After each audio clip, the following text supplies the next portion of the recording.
বিবি নুরুল হক নূর এই দেশের উদীয়মান একজন তরুণ রাজনীতিবিদ ছিলেন।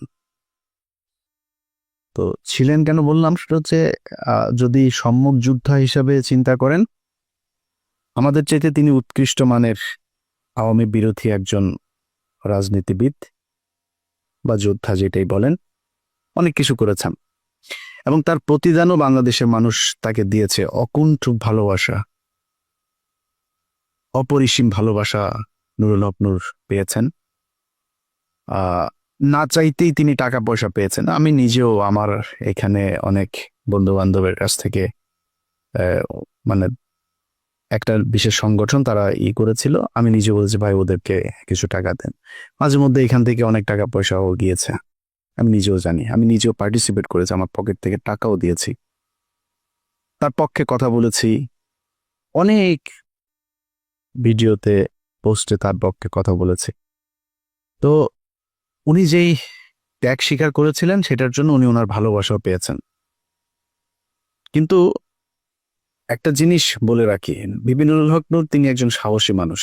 তিনি ঢাকা বিশ্ববিদ্যালয়ে যেই সময়ে যেভাবে কথা বলেছেন, যেই মার খেয়েছেন, আমি নিজে হলেও মানে ভাব মারার কিছু নাই, আমি নিজে হইলেও ওই ধরনের পরিস্থিতিতে ওইভাবে সামনাসামনি গিয়ে এই মারামারি মার খাওয়া এই পর্যন্ত টিকতাম কিনা আমি জানি না, কিন্তু তিনি সেটা করেছেন। বাট আরেকটা জিনিস বলে রাখি, পৃথিবীতে যত মানে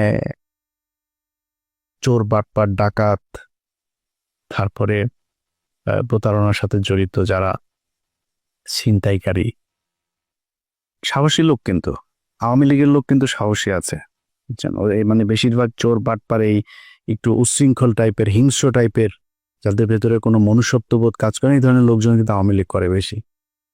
তো সাহস আছে, মার খেতে পেরেছেন, এটা দিয়ে সবকিছু পরিমাপ করা যাবে না।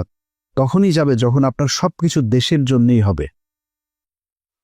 একটা সময় এসে মানুষের কাছ থেকে বিকাশের টাকা পয়সা নিয়ে ভাইকে গাড়ির ডিলারশিপকে করে দেয়া, কাতারে যায় তারপরে ব্যবসা করা, দুবাইতে গোল্ড স্মাগলারদের সাথে ব্যবসার পার্টনার নেয়া, এইগুলি করলে ওই সাহসটা আমাদের কাছে মনে হইতে পারে দেশের জন্য না, আপনার নিজের ফেম, নিজের জেদ, নিজের ক্ষমতা আপনার কাছে নেয়ার জন্য, ক্ষমতায় যাওয়ার জন্য আপনি এটা করেছেন।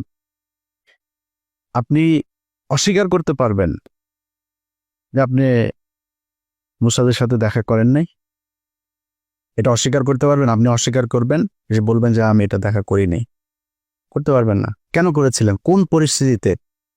কোনো পরিস্থিতিতে আপনি করতে পারেন সেটা, কিন্তু আপনি করেছেন। আপনার বাংলাদেশের মানুষ, আমার মনে হয় এর চাইতে বেশি কিছু আর দরকার নাই আপনার মতো একজন ভণ্ডকে পরিচয় করার, চেনার জন্য। ওইটাই এনাফ, গুড এনাফ।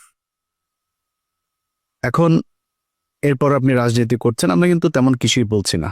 আপনার মতো আপনি করেন, সব চিটার বাটপার দিয়েই তো রাজনীতিটা চলছে এই দেশে। আপনার মতো আরো আরেকটা ছোট চিটার হইলো, যোগ হইলো, সমস্যা কোথায়?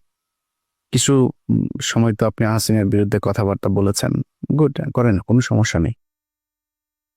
হঠাৎ করে এসে আপনি আমাদের বিরুদ্ধে কথা বলা শুরু করলেন। আপনাদেরকে বলে রাখি, ওনার সাথে তো আমার এই মানে গতকালকে ওনার সাথে আমার টেক্সট চালাচালি হয়েছে। উনি টেক্সট পাঠিয়েছেন, একটা মেসেজ পাঠিয়েছেন, কি পাঠিয়েছেন, কি বলতে চেয়েছেন, ওইটা আমি শেষ অংশে বলছি আপনাদেরকে। তো ওনার সাথে ভালো সম্পর্ক। এর মাঝখানে একবার ওই যে মুসাদের সাথে দেখা করার পরে আমি ওনার বিরুদ্ধে একটা ভিডিও করেছিলাম, উনি কিভাবে মানুষের কাছ থেকে টাকা পয়সা টয়সা নেয় এটা নিয়ে। তারপরে আবার ওনার সাথে সম্পর্কটা উনি ভালো করেছেন। তা আমি চিন্তা করেছি খামাকা ওর সাথে ঝামেলায় যাওয়ার দরকার নেই, ঝামেলায় যায়নি।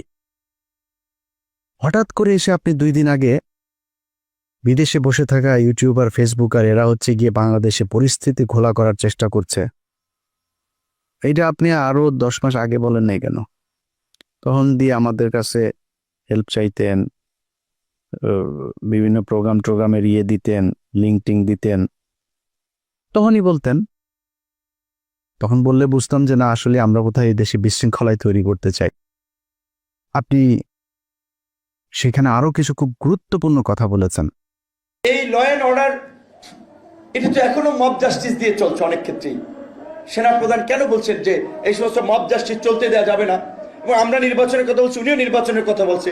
এটা তো দোষের কিছু না। অযথা সেনাবাহিনীকে আপনার আরেকটা মুখোমুখি অবস্থানে দাঁড় করিয়ে একটা জনগণের মাঝে বিভ্রান্তি তৈরি করার তো কোনো মানে নাই। আজকে বিএনপির, আমি জানি না আজকে এই আপনার এই বর্তমান তথ্য প্রযুক্তির এই যুগে সাইবার যুদ্ধ মোকাবেলা করার জন্য তাদের প্রস্তুতি কি? তাদের নেতাদের চরিত্র হনন করা হচ্ছে, যাকে তাকে রয়্যাল এজেন্ট বানিয়ে দিচ্ছে, ষড়যন্ত্রকারী বানিয়ে দিচ্ছে। আর এই যে একজন ইউটিউবার, ফেসবুকার, এরা হচ্ছে দেশপ্রেমিক। দেশের বাইরে থেকে এরা আপনার দেশ স্বাধীন করে ফেলেছে, সিনিয়র নেতাদের চরিত্র হনন করছে। এইগুলো নিয়ে আমি জানি আপনাদের এগুলো কনফিউজ করে কিনা। তো এইভাবে যদি মানুষের মাঝে বিভ্রান্তি তৈরি করে, তাহলে তো মানুষ বিভ্রান্তিতে পড়বে। কথায় কথায় একে ওকে র ট্যাগ লাগায় দেয়। র ট্যাগ লাগায় দেয় মানে কি? আমরা তারেক রহমানের বলছি নাকি, কারণ খালেদা জিয়াকে বলছি ভারতের চর বলছি কখনো? সালাউদ্দিনকে কেন বললাম? ওই মির্জা আব্বাসের সাথে গাঞ্জা, মির্জা আব্বাসকে তো আমরা রয়ের লোক বলি নাই। ওই গোয়ারশর চন্দ্র রায়, তারে রয়ের লোক বলি, এরে বলছি। ফখরুলরে বলি। বিএনপিতে তো হাজার হাজার লক্ষ লক্ষ কোটি কোটি মানুষ, কই বলি না তো? ওই শামা ওবায়দরে বলছি। এদের বলি কেন? নিশ্চয় কারণ আছে। সবাইরে তো বলি না, আপনারও তো বলি নেই। আপনার বিরুদ্ধে যখন কথা বলছে তখন আপনি যে ওদের ওই অন্য দেশের গোয়েন্দা সংস্থার সাথে দেখা করে আসেন, আপনারা কিন্তু আমরা রয়ের লোক বলি নাই তখনও। তো যাদেরকে বলি তাদের পেছনে নিশ্চয়ই কারণ আছে।